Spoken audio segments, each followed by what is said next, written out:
চন্দ্র বর্ষ হল শুধু ইসলামী বর্ষ, আর সৌর বর্ষ এটা ইসলামী বর্ষ না, এরকম সহজ সমীকরণ এটা ইসলামের মূল নীতি অনুযায়ী হয়। চন্দ্র এবং সূর্য উভয়টাকে আল্লাহ রাব্বুল আলামিন সৃষ্টি করেছেন মানুষের হিসাব নিকাশের সুবিধা করে। তবে এতটুকু যে চন্দ্র বর্ষের হিসাবটা এটা খুব সহজ, এটা শিক্ষিত অশিক্ষিত সর্বশ্রেণীর মানুষ খুব সহজেই বুঝে। এই জন্য রাসূল সাল্লাল্লাহু আলাইহি ওয়াসাল্লাম হাদিসের মধ্যে ইরশাদ করেছেন যে ইন্না উম্মাতুন উম্মিয়াতুন লা নাকরাউ ওয়া লা নাকতুবু আশ-শাহরু হাকাযা ওয়া হাকাযা ওয়া হাকাযা। নবীজি বলেন যে আমরা এমন একটা জাতি, আরব জাতি, ওই সময়কার জাতি, যে আমরা দুনিয়ার জাগতিক শিক্ষা দীক্ষা এগুলোর সাথে আমরা পরিচিত না। আমরা কোন প্রাতিষ্ঠানিক শিক্ষিত জাতি না, শিক্ষাহীন একটা জাতি। কাজেই আমাদের মাসের হিসাব সহজ, যে আমরা যখন চাঁদ দেখবো মাস শুরু হবে, আবার নতুন চাঁদ না দেখা যাওয়া পর্যন্ত এই মাস শুরু হয়ে যায়। কখনো এরকম আল্লাহ নবী হাত দিয়ে ইশারা করলেন যে আশ-শাহরু হাকাযা হাকাযা হাকাযা, যে মাস হলো এইভাবে 10টা আঙ্গুল, 10 10 10, 30 দিনে কখনো এক মাস হবে। আবার আরেকটা আল্লাহ নবী দেখালেন আশ-শাহরু হাকাযা ওয়া হাকাযা ওয়া হাকাযা, একটা আঙ্গুল তৃতীয় বা বন্ধ করে দিয়ে বললেন কখনো 29 হবে। এইভাবেই চন্দ্র বর্ষের যে হিসাব, এটা মানুষের জন্য হিসাব খুব সহজ। এটা বোঝার জন্য কোনো বিজ্ঞানের হিসাব বুঝতে হয় না, সূর্যের গতিপথ কক্ষপথ কোনো হিসাব করতে হয় না। 4 বছর পর পর গিয়ে 1 বছর একটা দিন কমবে বাড়বে, এত জটিল কোনো হিসাবের বিষয় নাই। এই জন্য আল্লাহ পাক রব্বুল আলামিন ইসলামী শরীয়তের প্রত্যেকটা বিধানকে, যে যেগুলো সময়ের সাথে, মাসের সাথে, বছরের সাথে যে সময়ের যে বিধানগুলোর হিসাব, এর প্রত্যেকটা হিসাবকে আল্লাহ রাব্বুল আলামিন চন্দ্রের সাথে সম্পৃক্ত করে দিয়েছেন, চন্দ্র বর্ষের সাথে, চন্দ্র মাসের সাথে।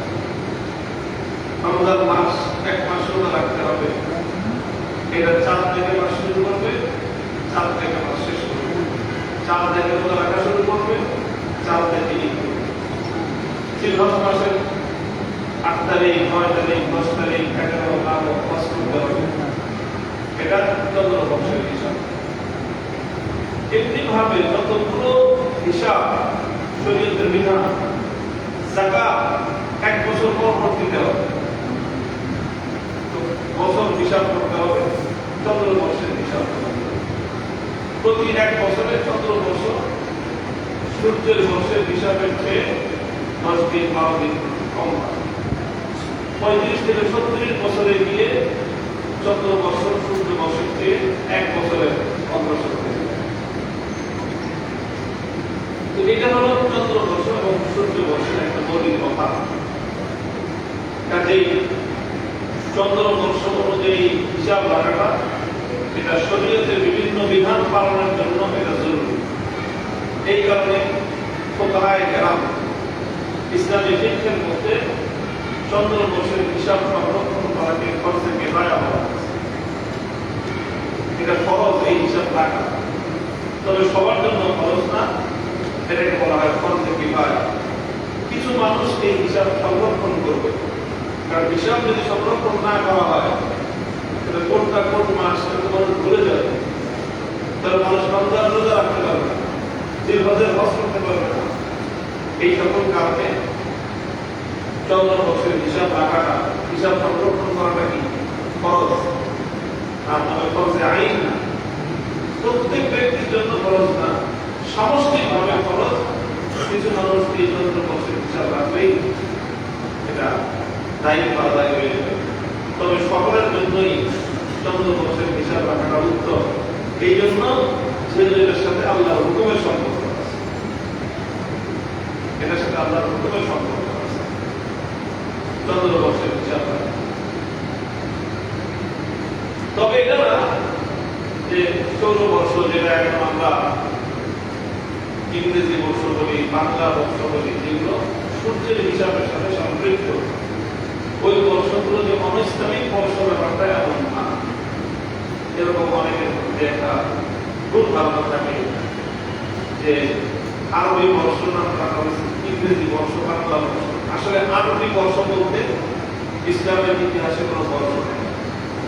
ইংরেজি বর্ষ এই নামটাও ভুল। আমরা যেটা চন্দ্রবর্ষের হিসাব করি এটার নাম হলো হিজরি বর্ষ, এটার নাম হলো হিজরি বর্ষ। আর ইংরেজি বর্ষের যেটা হিসাব রাখি এটাকে বলা হয় ইসরায়েলি বর্ষ। ইসাব্দ হলো ইসরায়েলি সন, একটা হলো হিজরি সন আর একটা হলো ইসরায়েলি সন। এটার নাম কেন হিজরি সন, ওটার নাম কেন ইসরায়েলি সন, এটার মধ্যে অনেক বড় একটা তাৎপর্য আছে। ইসরায়েলি সন এখন চলতেছে কত?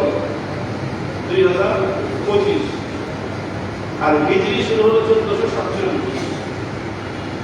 এই যে মহারম মাসের চাঁদের মাধ্যমে হিজরি 1447 হিজরি শুরু হলো, আর ইসরায়েলি সন চলতেছে 2025 সাল। ইসরায়েলি সালটা গণনা শুরু হয় হযরত ঈসা আলাইহিস সালামের জন্মের বছর থেকে শুরু হয়। উনি যে বছর জন্মগ্রহণ করেন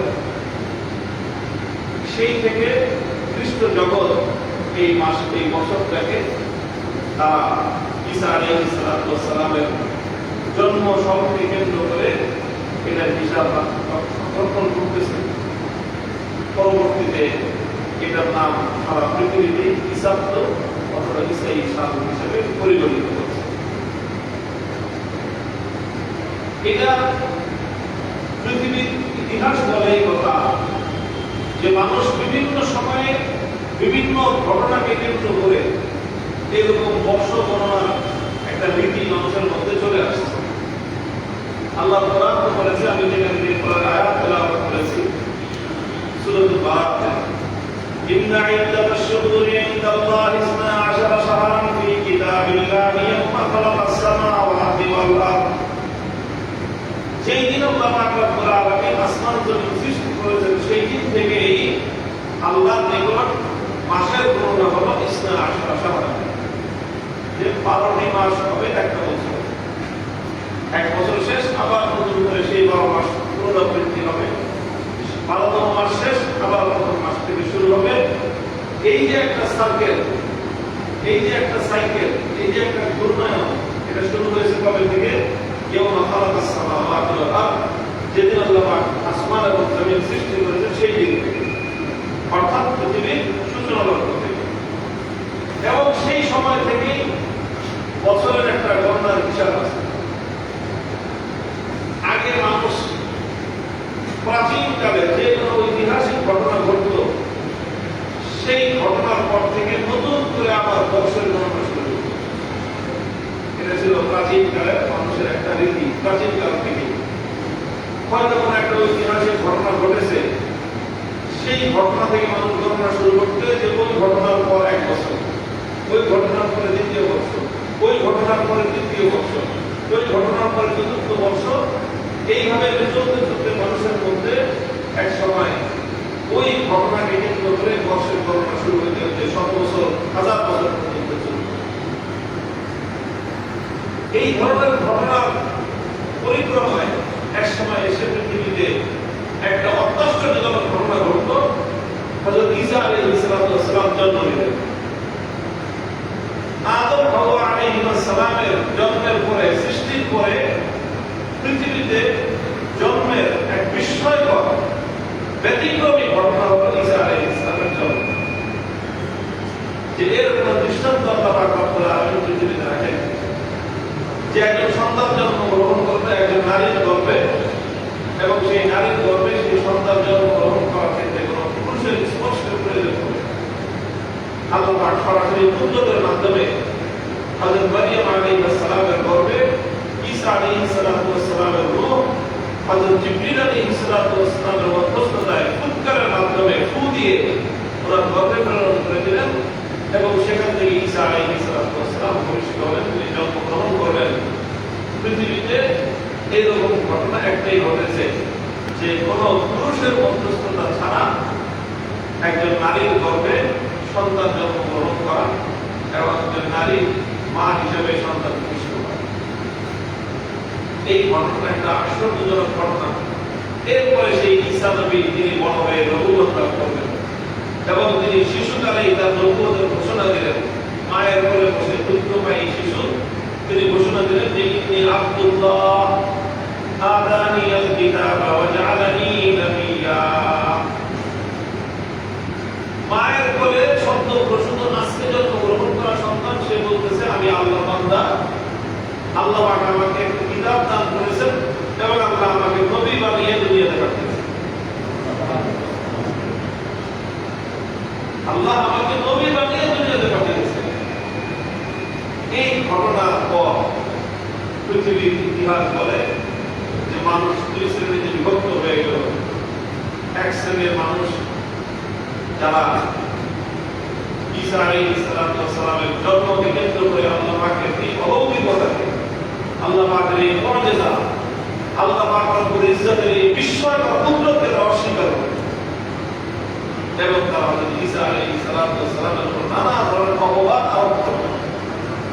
ঈসা আলাইহিস সালামের পূর্ণ পবিত্র মা, বিশ্ব ইতিহাসের অন্যতম চরিত্রবান নারী, সত্যি সাধবী নারী হযরত মারিয়াম আলাইহিস সালামের উপর তারা চরিত্রের উপর কলঙ্ক লেপন করল এবং সেই জাতিগুলো বিশ্ব ইতিহাসের ঘৃণিত, স্বীকৃত, অভিশপ্ত ইহুদি। আর আরেক জাতি তারা ঈসা আলাইহিস সালামের এই জন্মকে বরকতময় হিসেবে গ্রহণ করল, ওনাকে নবী হিসেবে গ্রহণ করে নিল, ওনার আনুগত্য করল, ওনার উপরে ঈমান আনল। তারা খ্রিস্ট জাতি। এইভাবে খ্রিস্টানরা ঈসা আলাইহিস সালামকে অনুসরণ করতে করতে একটা সময় এসে তখন এই ঈসা আলাইহিস সালামের অনুসারী খ্রিস্ট জাতি তারা বলল যে আমরা এখন আমাদের নবী ঈসা আলাইহিস সালামের জন্মের যে বছরটা, সেই বছরটাকে কেন্দ্র করে আমরা বর্ষের গণনা করব। তখন তারা গণনা করতে থাকলো যে ঈসা আলাইহিস সালামের জন্মের এক বছর গেছে, তিন বছর গেছে, চতুর্থ বর্ষ, পঞ্চম বর্ষ, সপ্তম বর্ষ, এইভাবে করতে করতে শত বর্ষ, সহস্র বর্ষ, আর 2025 বর্ষ ঈসা আলাইহিস সালামের জন্ম। এটা হলো একটা ইতিহাস। ইসলাম যখন এসেছে, আল্লাহর কোরআন যখন নাযিল হয়েছে, কোরআনের অন্যতম একটা মৌলিক কথা হলো পূর্ববর্তী সকল নবীদের প্রতি সম্মান প্রদর্শন করা। কোরআনের অন্যতম শিক্ষা হলো যত পয়গম্বর, যত নবী আল্লাহ তার দুনিয়াতে পাঠিয়েছেন, সকলের উপর ঈমান আনা, সকলের আনুগত্য করা, সকলের অনুসরণ করা এবং সকলকে মহা সম্মানিত হিসেবে বিশ্বাস করা এবং তাদের প্রতিটি কাজ কর্ম সব কিছুর ক্ষেত্রে নবীদের অনুসরণ করা, এটাই মানব জাতির জন্য সর্বোত্তম সৌভাগ্যের একটা প্রতীক হিসেবে আল্লাহ বর্ণনা করেছে। জায়গায় জায়গায় আল্লাহ পাক রব্বুল আলামিন আমাদের নবী মুহাম্মদ রাসূলুল্লাহ সাল্লাল্লাহু আলাইহি ওয়াসাল্লামকে আদেশ করেছেন যে আপনি এই সকল নবীদের অনুসরণ করুন, সকল নবীদেরকে সম্মান প্রদর্শন করা, সকল নবীদের সম্মান ইজ্জত বুলন্দ করা, এটা হলো ইসলামের অন্যতম একটা মৌলিক আদর্শ, অন্যতম একটা মৌলিক শিক্ষা। সেই হিসেবে কোরআনে পাকের মধ্যে যে সকল নবীদের ব্যাপারে অনেক বিস্তারিত আলোচনা করা হয়েছে, তার মধ্যে একজন ঈসা আলাইহিস সালাম। ওনার জন্ম থেকে নিয়ে শুরু করে ওনার পৃথিবীর ইতিহাসের, পৃথিবী থেকে আল্লাহ পাক ওনাকে উত্তোলন করে নিয়ে গিয়েছেন সেই পর্যন্ত বৃত্তান্ত দীর্ঘ লম্বা আলোচনা কোরআনে পাকের মধ্যে আল্লাহ করেছেন এবং ওনাকে কেন্দ্র করে ইহুদিদের ঘৃণ্য ষড়যন্ত্রকেও আল্লাহ কোরআন উন্মোচন করে দিয়েছে। এই সব কিছু করেছে কোরআন। তবে কোরআন বলে দিয়েছে, আল্লাহ নবী বলে দিয়েছেন যে এই সব ইতিহাস পূর্ণ দিনের ইতিহাস। ওনাদের নবীর নবুয়ত এটা পূর্ণ নবুয়ত। আখেরে নবী মুহাম্মদ রাসূলুল্লাহ সাল্লাল্লাহু আলাইহি ওয়াসাল্লাম আগমনের মধ্য দিয়ে পূর্ববর্তী সকল নবীদের নবুয়তের মেয়াদ শেষ এবং এখন থেকে শুধুমাত্র শেষ নবীর নবুয়তের মেয়াদ চলবে।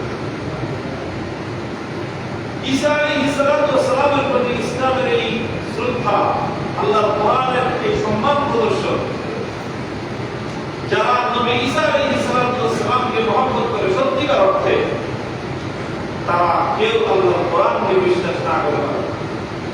যারা সত্যিকার অর্থে ঈসা আলাইহিস সালামের আদর্শের অনুসারী, তাদের সম্পর্কে আল্লাহর কোরআনের এই সকল বর্ণনাগুলি আসছে, তারা কোরআনের উপর ঈমান না এনে মুহাম্মদ সাল্লাল্লাহু আলাইহি ওয়াসাল্লামকে নবী না মেনে থাকতে পারবে না। এই জন্য নবীর যুগে অসংখ্য ঘটনা আছে।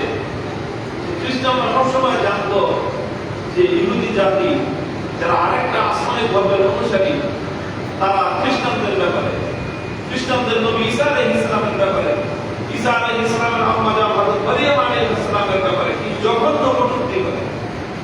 আর তার বিপরীতে ইসলাম আসছে, সেই ইসলাম হযরত ঈসা আলাইহিস সালামকে কতটা সম্মান প্রদর্শন করেছে, সেই ইসলামের কোরআন ঈসা আলাইহিস সালামের প্রতি কতটা মর্যাদা প্রদর্শন করেছে, হযরত মারিয়াম আলাইহিস সালামের ঘটনা কতটা সম্মান, গৌরব এবং মর্যাদার সাথে উল্লেখ করেছে। এই সকল ঘটনাগুলো দেখে তারা ইসলামের প্রতি অভিভূত হয়ে গিয়েছে এবং যাদের অন্তরের মধ্যে বক্ততা ছিল না, এই দেখার পরে সেই সকল খ্রিস্টানরা সঙ্গে সঙ্গে কালেমা পড়ে ইসলাম গ্রহণ করে সুবহানাল্লাহ। অসংখ্য ঘটনা হাদিসের পাতায় পাতায় পাওয়া যায়।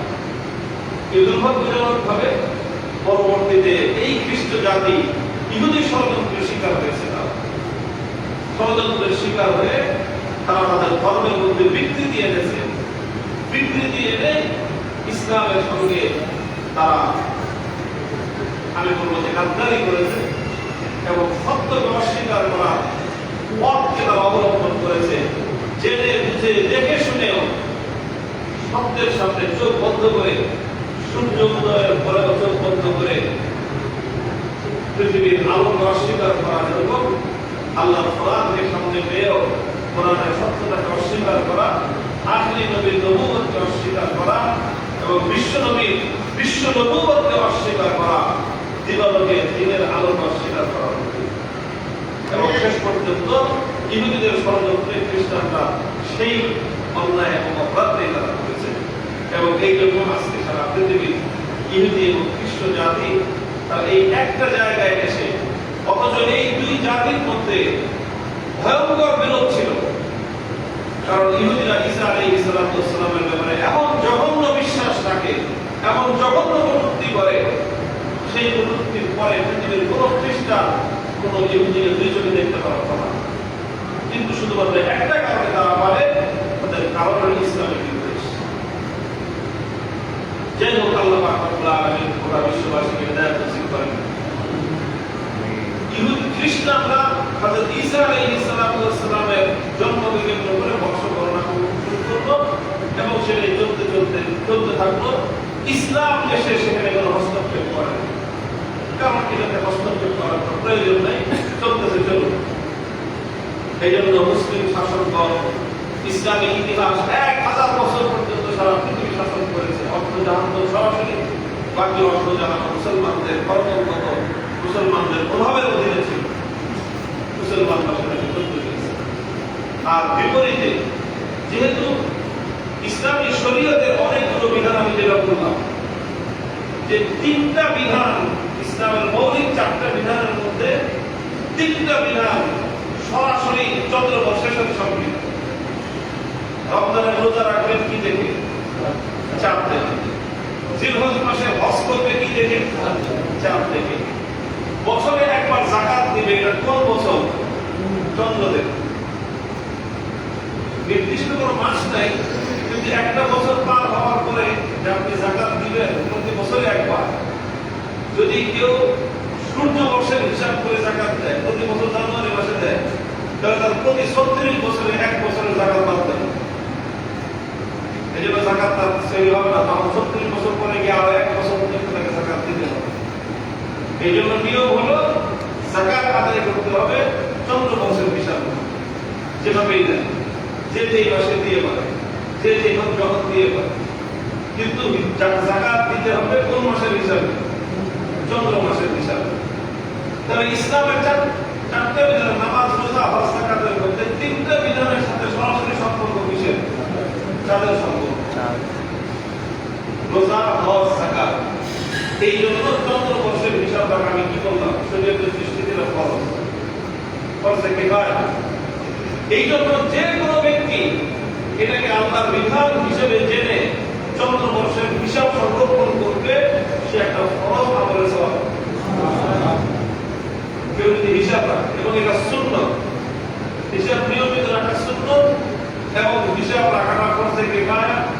কোন ব্যক্তি যদি চন্দ্রবর্ষের হিসাব এই নিয়তে রাখে যে আমি ইসলামী শরীয়তের বিধান হিসেবে রাখছি, আল্লাহর হুকুম হিসেবে হিসাব রাখতেছি, গণনা করতেছি, তাহলে সে ফরজে কিফায়ার সওয়াব পাবে। এখানে গুরুত্বপূর্ণ একটা তাৎপর্যের ঘটনা বলার জন্য আমি এই দীর্ঘ ইতিহাসটা বললাম। যেখানে ইসলামের বর্ষকে কি বলা হয়, মানে এই চন্দ্র বর্ষকে কি বলা হয়? হিজরি বর্ষ বলা হয়। কেন হিজরি বর্ষ বলা হয়?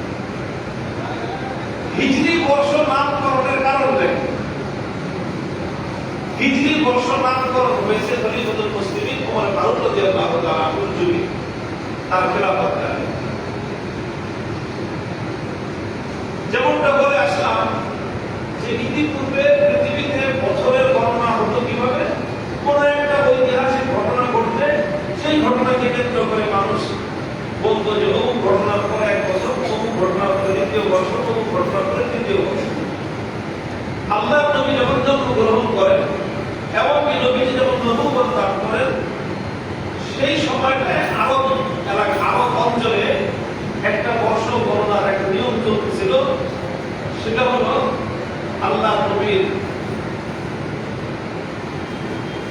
জন্মের আগে পবিত্র মক্কা নগরীর একটা ঐতিহাসিক ঘটনা সংঘটিত হয়েছে। আল্লাহর ঘর পবিত্র বাইতুল্লাহকে কেন্দ্র করে আল্লাহ পাকের এক আশ্চর্য পুত্রদের মহান শক্তির বহিঃপ্রকাশ ঘটেছিল। আমরা সকলেই জানি, যেটাকে আসহাবুল ফিল বলা হয়। বস্তি বাহিনী পবিত্র মক্কা নগরীকে, বাইতুল্লাহকে ধ্বংস করার জন্য এসেছে। অপ্রতিরোধ্য বাহিনী হাতির উপর আরোহণ করে আব্বাহা বাদশাহ সে এসেছিল। মক্কা নগরীতে কেউ এবং মক্কার জাতি, কুরাইশ জাতি সহ আশেপাশে তাদের কারো সামর্থ্য ছিল না এই অপ্রতিরোধ্য দুর্ধর্ষ বস্তি বাহিনীর মোকাবেলা করা। তারা সব বাইতুল্লাহকে রেখে পাহাড়ের উপর চলে গিয়েছে। আল্লাহর ঘর থেকে আমরা বলেছে যে আমাদের শক্তি নাই এই আব্বাহা এত বড় বস্তি বাহিনীর মোকাবেলা করা, তুমি যা করবা আমরা কেন? তারপরে বস্তি বাহিনী তারা পবিত্র বাইতুল্লাহ মক্কা নগরী, পৃথিবীর প্রাণ কেন্দ্র, আল্লাহর ঘর, পৃথিবীর একমাত্র সেই বাইতুল্লাহকে তারা ধ্বংস করার জন্য যখন সামনের দিকে অগ্রসর হতে আরম্ভ করলো, আল্লাহর পক্ষ থেকে আযাব আসলো। ছোট ছোট পাখি আকাশ ছেড়ে তারা কঙ্কর নিক্ষেপ করে গোটা এই বস্তি বাহিনীকে ধ্বংস করে আল্লাহ পাক। এই ঘটনার পর থেকে মানে এই চন্দ্রবর্ষের গণনা আসহাবুল ফিলের ঘটনাকে কেন্দ্র করে ওই বছর থেকে গণনা যে এক বছর গেছে ফিলের ঘটনা, ফিলের ঘটনার দ্বিতীয় বর্ষ, তৃতীয় বর্ষ, চতুর্থ বর্ষ, পঞ্চম বর্ষ, এইভাবে ঘটনা চলতেছে। চলতে চলতে খলিফাতুল মুসলিমিন ওমর ফারুক রাদিয়াল্লাহু তাআলা আনহুর যুগ পর্যন্ত এটা চলবে। খলিফা ওমরের সময় তিনি বিষয়টাকে রাষ্ট্রীয় পর্যায়ে উত্থাপন করলেন যে আমাদের ইসলাম পূর্ব যুগের একটা ঘটনাকে কেন্দ্র করেই বর্ষ গণনা চলছে, এটা আমাদের একটু পুনর্বিবেচনা করা উচিত। যেভাবেই চলবে না, আমরা আল্লাহ নবীর যুগের কোন একটা ঐতিহাসিক বিষয়কে কেন্দ্র করে আমরা আমাদের ভবিষ্যৎ যে এই যে চন্দ্র বর্ষ, যেটা একটা ইসলামী বিধানের বর্ষ, এই বর্ষের গণনা আমরা করবো, এটা নিয়ে তিনি উল্লেখযোগ্য সাহাবীদের খলিফাতুল মুসলিমিন ওমর ফারুক রাদিয়াল্লাহু তাআলা আনহুর যুগে ওনার যে ক্যাবিনেট ছিল, সেই ক্যাবিনেটে তারাই স্থান পেত যারা কোরআন হাদিসের এলেমের দিক থেকে অনেক দক্ষ। وكان أهل العلم أهل القرآن أصحاب مجالس عمر حديث المنزل دعوة رسول الله হযরত ওমর রাদিয়াল্লাহু তাআলা আনহু তিনি তার ক্যাবিনেটে তিনি তার মজলিসে শূরার মধ্যে তাদেরকে স্থান দিলেন বয়স কম হোক বা বেশি হোক সুবহান কারণ গুরুদা কিন্তু এলেম যদি থাকে হযরত ওমর রাদিয়াল্লাহু তাআলা এলেমকে সবার আগে অগ্রগণ্য করতেন সবার আগে এলেমকে তিনি প্রাধান্য দিতেন যে কোরআনের এলেম আছে হাদিসের এলেম আছে তোমার ভিতরে বয়স তোমার কম হলেও তাকে তিনি নিজের গুরুত্বপূর্ণ ক্যাবিনেটে নিয়ে আসতেন আব্দুল্লাহ ইবনে আব্বাস রাদিয়াল্লাহু তাআলা আনহু নবী সাহাবী আল্লাহর নবীর ইন্তেকালের সময় তার বয়স 12 বছর খলিফা ওমরের খেলাফতের সময় তার বয়স 40 বছর পূর্ণ হয়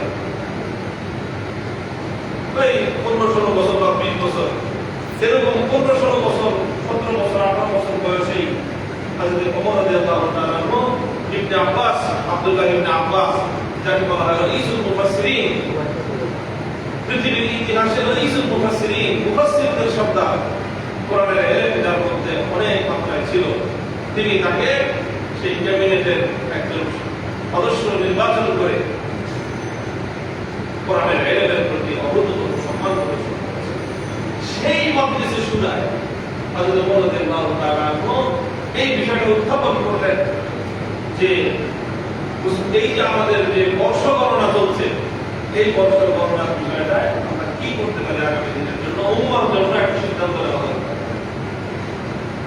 তখন তারা আল্লাহ নবীর যুগের নবীজির জীবনের পূর্ণ ইতিহাস নবীর 63 বছরের জীবনকে তারা সামনে রাখে নবীর জীবনের তাৎপর্যময় ঘটনা কি কি আছে সর্বপ্রথম নবীর জন্ম এটা অবশ্যই একটা গুরুত্বপূর্ণ ঘটনা নবীর জন্মগ্রহণ করবেন যেদিন আমরা জানি আল্লাহ নবীর জন্মগ্রহণটা সাধারণ কোনো ঘটনা ছিল না পৃথিবীতে অনেক বিস্ময়কর ঘটনা সংঘটিত হয়েছে নবীর জন্মকে কেন্দ্র করে নবীর যখন জন্ম হয়েছে পারস্যের 1000 বছর ধরে প্রজ্বলিত অগ্নিকুণ্ড 1000 বছর ধরে যে আগুন জ্বলছিল সে আগুন দগ্ধ করে দিবে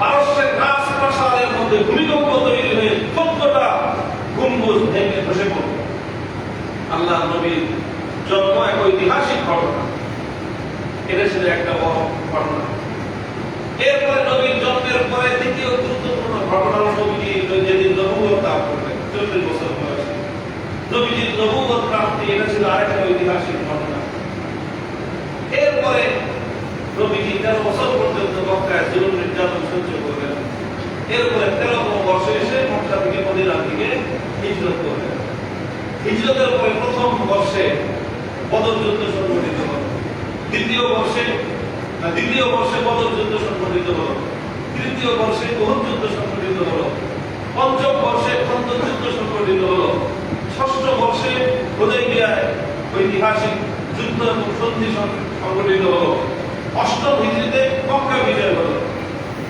দশম হিজরিতে ঐতিহাসিক বিজয় হওয়া হল এবং এরপর ওই বছরে আল্লাহ নবী ইন্তেকাল করেন দশম বর্ষের রবিউল আউয়াল মাসে এই 11তম বর্ষের রবিউল আউয়ালে আল্লাহ নবী ইন্তেকাল করেন এইগুলো নবীর জন্ম থেকে ইন্তেকাল পর্যন্ত অনেকগুলো ঐতিহাসিক ঘটনা তো ইতিপূর্বে খ্রিস্টানরা তারা তাদের নবী ঈসা আলাইহিস সালামের যে ঘটনাকে কেন্দ্র করে বর্ষ গণনার প্রচলন করে আসছিল সেটা হলো ঈসা নবীর জন্ম মুসলিম জাতির কাছেও বর্ষ গণনার মতো আল্লাহর পয়গম্বর মুহাম্মদুর রাসূলুল্লাহ সাল্লাল্লাহু আলাইহি ওয়াসাল্লামের তাৎপর্যময় জন্মের ঘটনা সামনে ছিল নবুয়ত লাভের মতো ঘটনাও সামনে ছিল আল্লাহ নবী হয়েছেন আখেরি নবুয়ত সর্বশ্রেষ্ঠ নবুয়ত ইমামুল আম্বিয়া হওয়ার নবুয়ত এর সাধারণ নবুয়ত না এমন এক নবুয়ত তিনি পেয়েছেন যে নবুয়তের মাধ্যমে তিনি শুধু সাধারণ উম্মতের নবী হন নাই বরং সমস্ত নবীদের নবীতে পরিণত হয়েছেন সুবহানাল্লাহ কত বড় নবুয়ত ছিল সেই নবুয়ত কত বড় নবুয়ত যে নবীর নবুয়তের উপর ঈমান আনার জন্য আল্লাহ পাক রব্বুল ইজ্জত প্রত্যেক নবীকে নবুয়ত দেওয়ার সময় শপথ নিয়েছেন যে থাকা অবস্থায় আমার আখেরি নবী যদি চলে আসে, তুমি তোমার নবুয়তকে ক্যান্সেল করে দিয়ে, স্থগিত করে দিয়ে আমার শেষ নবীর উপর ঈমান আনবা এবং তার সাহায্য সহযোগিতা করবা, এই শপথ যদি তুমি করতে সম্মত হও, তাহলে তুমি নবুয়ত পাবা, তাহলে তুমি নবুয়ত পাবে না। এই কথা আদম আলাইহিস সালাম থেকে ঈসা আলাইহিস সালাম পর্যন্ত প্রত্যেক নবীকে আল্লাহ পাক বলেছেন এবং প্রত্যেক নবী শপথ করেছেন যে আল্লাহ, আমি আপনার সামনে শপথ করলাম, আমি পৃথিবীতে জীবন্ত থাকা অবস্থায় যদি শেষ নবী চলে আসে, তাহলে আমি আমার নবুয়তের দায়িত্ব স্থগিত করে দিয়ে আমি আপনার শেষ নবীর উপর ঈমান এনে তার সহযোগিতা করব। সুবহানাল্লাহ। কেমন নবুয়ত ছিল এটা? কত বড় নবুয়ত ছিল এটা? পৃথিবীর ইতিহাসে এত বড় মর্যাদা অভিষিক্ত আল্লাহ পাকের আগেও কাউকে করেন না, এর পরেও কাউকে করবেন না, এবং পৃথিবীতে এমন নজিরবিহীন ঘটনা আর কোনোদিন ঘটনাই ঘটার সম্ভাবনা হয়। এত বড় নবুয়ত লাভের ঘটনা উম্মতের সামনে ছিল, কিন্তু খলিফাতুল মুসলিমিন ওমর ফারুক রাদিয়াল্লাহু তাআলা আনহুর যুগে শ্রেষ্ঠ সকল সাহাবায়ে কেরাম, সকল সাহাবীগণ ঐক্যমতের ভিত্তিতে সিদ্ধান্ত নিলেন যে আমরা উম্মতে মুহাম্মাদিয়ার সামনে যে বর্ষটা গণনা করব, সেটা আমাদের নবীর জন্মকে কেন্দ্র করেও হবে না, সেটা আমাদের নবীর নবুয়তকে কেন্দ্র করেও হবে না, বরং সেটা হবে আমাদের নবীর জীবনের অন্যতম তাৎপর্যময় ঘটনা, হিজরতকে কেন্দ্র করে। হিজরতকে কেন্দ্র করে আমরা আমাদের বর্ষ গণনা শুরু করব। নবীজি যে বছর হিজরত করলেন, সেই বছরটা হবে হিজরতের প্রথম বর্ষ, এরপর থেকে দ্বিতীয় বর্ষ, তৃতীয় বর্ষ, আর 1447 বর্ষ। এখানে একটা গুরুত্বপূর্ণ জিজ্ঞাসা, যে জন্ম এবং নবুয়তের মধ্যে ঘটনা থাকা সত্ত্বেও ইসলাম এবং মুসলমানদের সাহাবীগণ, আল্লাহর নবীর শিষ্য, যারা নবীর হাতে গড়া সাহাবী, তারা কেন হিজরতের বিষয়টাকে প্রাধান্য দেন? এই জায়গাটায় মুসলমানদের জন্য, উম্মতে মুহাম্মাদিয়ার প্রত্যেক সদস্যের জন্য অনেক বড় অনুসরণীয় শিক্ষা রয়েছে। সেটা কি কথা? আল্লাহর নবী উম্মতকে তিনি তার 3 বছরের নবুয়তের জিন্দেগিতে যে আদর্শ শিক্ষা দিয়েছেন, সেটা হলো এই: মানুষের জন্ম মৃত্যু এটা মানুষের হাতের কোনো কামাই নয়। মানুষের জন্ম মৃত্যু এটা আল্লাহর পক্ষ থেকে নির্ধারিত একটা ঘটনা। এখানে মানুষের জন্য অনুসরণীয় কোনো বিষয় নেই। এই জন্য জন্ম এবং মৃত্যু, জন্ম এবং মৃত্যুর তারিখ, জন্ম এবং মৃত্যুর সময়, জন্ম এবং মৃত্যুর দিবস, জন্ম এবং মৃত্যুর মাস, জন্ম এবং মৃত্যুর বর্ষ ইসলামের কোনোটাকে ন্যূনতম কোনো তাৎপর্য দেয় না। নবুয়ত লাভ, এটার মধ্যে মানুষের অনুসরণের কিছু নাই, কারণ নবুয়ত তো কোনো ব্যক্তির চেষ্টা করে অর্জন করতে পারে। নবুয়ত কি কোনো মানুষের নিজের কর্মের মাধ্যমে, নেক কর্মের মাধ্যমে ভালো কাজ করলে আল্লাহ নবুয়ত দিবে, ব্যাপারটা কেমন? নবুয়ত লাভ এটা শুধুমাত্র আল্লাহ পাক রব্বুল আলামিনের নির্বাচন, আল্লাহর সিদ্ধান্ত। এখানে বান্দার কোনো কিছু করণীয় নাই এবং বান্দার কোনো কর্মের ফল এটা নয় যে কোনো কর্মের ফলে আল্লাহ তাকে নবুয়ত দিয়ে দিয়েছেন খুশি হয়ে, ব্যাপারটা এমন নয়। কাজেই নবুয়তের মধ্যে উম্মতের জন্য, মানব জাতির জন্য অনুসরণের কিছু নাই, নবুয়ত লাভের ঘটনা। হিজরত একটা ঘটনা আল্লাহর নবীর। কি ঘটনা? হিজরত মানে কি? হিজরত মানে হলো আল্লাহর নবী যখন দেখলেন যে মক্কা নগরীতে আল্লাহর দ্বীন ইসলামকে তিনি সঠিক অর্থে বাস্তবায়ন করতে পারছেন না, ইসলামের দাওয়াতকে তিনি প্রচার করতে পারছেন না, যে আদর্শ নিয়ে তিনি আল্লাহর পক্ষ থেকে দুনিয়াতে প্রেরিত হয়েছিলেন, সেই আদর্শটা যথাযথভাবে বাস্তবায়ন করা যাচ্ছে না, তখন আল্লাহর নবী সিদ্ধান্ত নিলেন যে মক্কা নগরী ত্যাগ করব। কোথায় যাব? যেখানে গেলে আমার এই আদর্শ, এই দ্বীনের দাওয়াত আমি মানুষকে দিতে পারবো সুন্দরভাবে, যেখানে গেলে আল্লাহর পক্ষ থেকে আনিত এই দ্বীন আমি যথাযথভাবে বাস্তবায়ন করতে পারবো, কায়েম করতে পারবো, সেখানে আমি চলে যাব। আল্লাহর নবীর সিদ্ধান্ত। অথচ তিনি যেই ভূমি ছেড়ে যেই ভূমিতে গিয়েছেন, আর হিজরতের পরবর্তী ভূমি কোন দিক থেকেই হিজরতের যেখান থেকে তিনি হিজরত করেছেন সেই জমির তিনি উত্তম ছিল না। কারণ তিনি যেই শহর থেকে হিজরত করেছেন সেই শহরে ছিল আল্লাহর ঘর বাইতুল্লাহ। সেই শহর ছিল পৃথিবীর প্রথম শহর। সেই শহরে আল্লাহর কুদরতের কারিশমা জমজমের কূপ। সেই শহরে ইব্রাহিম আলাইহিস সালামের পদচিহ্ন সংবলিত মাকাম ইব্রাহিম আছে। সেই শহরে সাফা মারওয়ার মতো পাহাড় আছে। সেই শহরে হাজরে আসওয়াদের মতো পাথর আছে। সেই শহরে আরাফার মতো মাঠ আছে। সেই শহরে মিনার ময়দানের মতো আল্লাহর প্রেমের অনন্য নিদর্শন বিদ্যমান। সেই শহরে মুজদালিফার মতো পবিত্র স্থান। সেই শহরে মসজিদে হারামের মতো জায়গা, যে মসজিদে এক রাকাত নামাজ পড়লে ১ রাকাত নামাজের সওয়াব। এই সব ছিল সেই শহরে, শুধু একটা জিনিস ছিল না। এই শহরে আল্লাহ নবীর পূর্বপুরুষদের কবর ছিল। এই শহর নবীর জন্মস্থান ছিল। এই শহরে নবীর মায়ের কবর, বাবার কবর, দাদার কবর, সব কবর। নিজের জীবনের ৫৩ বছরের স্মৃতি এই শহরে। এই সব একদিকে ছিল, আরেকদিকে ছিল শুধুমাত্র আল্লাহর দ্বীনকে দুনিয়াতে প্রতিষ্ঠিত করবার একটা সম্ভাবনা। এটা এই শহরে ছিল না, ওটা ছিল মদিনার আরেক শহরে। তো আল্লাহ রাসূল সাল্লাল্লাহু আলাইহি ওয়াসাল্লাম ইসলামের প্রয়োজনকে নিজের জন্মস্থানের প্রয়োজনের উপর প্রাধান্য দিয়েছেন। ইসলামের প্রয়োজনকে জন্মভূমির উপর প্রাধান্য দিয়েছেন। ইসলামের প্রয়োজনকে আল্লাহর ঘরের শহরের উপর প্রাধান্য দিয়েছেন। ইসলামের প্রয়োজনকে এই সকল পবিত্রতম স্থানের মর্যাদার উপর প্রাধান্য দিয়েছেন এবং এর মাধ্যমে উম্মতকে শিক্ষা দিয়েছেন। একদিকে ইসলাম, আরেকদিকে সারা দুনিয়া একজন মুমিনের কাছে, মুহাম্মদ আরবির একজন সঠিক আদর্শের অনুসারীর কাছে ইসলামের ব্যাপারে ভারী হওয়া যায়। এটাই হলো হিজরতের আদর্শ, এটাই হলো হিজরতের শিক্ষা। খলিফাতুল মুসলিমিন ওমর ফারুক রাদিয়াল্লাহু তাআলা উনি সিদ্ধান্ত গ্রহণ করলেন যে আমরা হিজরি বর্ষ গণনা করব। কেন? যেন অনাগত ভবিষ্যতে মুসলমানরা যখনই হিজরি বর্ষের নাম উচ্চারণ করবে, তখনই তাদের হৃদয়ের মধ্যে হিজরতের চেতনা নতুন করে জ্বলজ্বল করে উঠবে। আবার নতুন করে হিজরতের চেতনা জাগ্রত হবে যে আবার যদি প্রয়োজন হয় আল্লাহর দ্বীনের জন্য আমরা সর্বস্ব ত্যাগ করতে প্রস্তুত। দেশপ্রেম ইসলামের আগে নয়, মাতৃভূমির প্রেম ইসলামের আগে নয়, আপনজনের ভালোবাসা ইসলামের আগে নয়, মায়ের ভালোবাসা, বাবার ভালোবাসা, সন্তানের ভালোবাসা, সব ভালোবাসার আগে আল্লাহর দ্বীন ইসলামের ভালোবাসা। এটাই হলো হিজরতের চেতনা, এটাই হলো রাসূল সাল্লাল্লাহু আলাইহি ওয়াসাল্লামের জীবনের সবচেয়ে বড় আদর্শ। আর এই জন্যই উম্মতে মুহাম্মাদিয়া হিজরি বর্ষকে গণনার মাধ্যমে গোটা উম্মতের সামনে, গোটা বিশ্ববাসীর সামনে তারা এই আদর্শটাকে উপস্থাপন করেছে। এই হলো হিজরি বর্ষ গণনা ঐতিহাসিক তাৎপর্য। আমরা শুধু হিজরি বর্ষ গণনা করি, কিন্তু আসলে তাৎপর্যটা আসলে কতটুকু লক্ষ্য করি এটা খুব আমাদের অনুসরণ। এটা খুব ভালো করে লক্ষ্য করবেন যে দেখেন, খ্রিস্টানরা তাদের নবীর জন্মকে যতটা হাইলাইট করলো, মুসলমানরা নবীর জন্মকে হাইলাইট করে নাই। কারণ নবীর জন্মকে হাইলাইট করা এটা আখেরি নবীর আদর্শ নয়, বরং জন্মের চেয়ে কর্মকে হাইলাইট করো, আত্মত্যাগকে হাইলাইট করো, কোরবানিকে হাইলাইট করো, সংগ্রামকে হাইলাইট করো।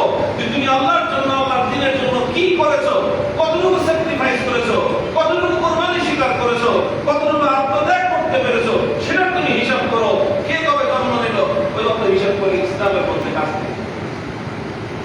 আল্লাহ রাব্বুল ইজ্জত আমাদের সকলকে অনুধাবন করা, আমল করা, বুঝবার তৌফিক দান করেন। এই মাসের 10 তারিখ ইয়াউমে আশুরা হয়ে গেছে। মুহররম মাসকে দুইটা ফজিলত কথা বলে আমি সংক্ষেপে আলোচনা শেষ করতেছি। রাসূল আকরাম সাল্লাল্লাহু আলাইহি ওয়াসাল্লাম হাদিসের মধ্যে ইরশাদ করেছেন, রমজান মাসের পরে সর্বশ্রেষ্ঠ ফজিলত হলো মুহররম মাসের রোজা। এই জন্য মুহররম মাসের আমল সম্পর্কে ওলামায়ে কেরাম দেখেন যে গোটা মুহররম মাসে নফল রোজা রাখলে অন্য যে কোনো মাসে নফল রোজা রাখা সেটা উত্তম। আর বিশেষ করে আশুরার দিনের রোজা, মুহররম মাসের 10 তারিখ, এই রোজাটা খুবই গুরুত্বপূর্ণ।